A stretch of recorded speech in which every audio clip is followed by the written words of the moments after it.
Hi everyone, welcome to the day 1 of 100 days of learning AI. Today I'm going to teach you how you build your own AI avatar. Go to the Google and type fal.ai. Then you go into the explore section. There comes the first part here is train flux lora. This page opens up. What you need to do here is you have to add all your images what you want to train on. Suppose I have trained it on myself. What I will do here is either you can have a zip file or you can add your own images from this one. Add images and then I'll go to my folder Abhishek, and these are my pictures of myself. You have to write a trigger word on how you want to initiate your model when you are writing the prompt. So I will write here my trigger word is Abhishek, and then I go here and then I click on this start button. Now you can see that model is getting trained here. You click on the run inference part and then it will take you to the prompt which you need to write.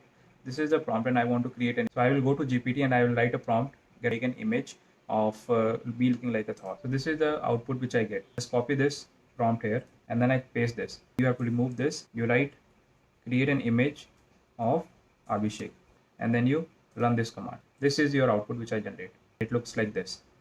This is me looking like a thought.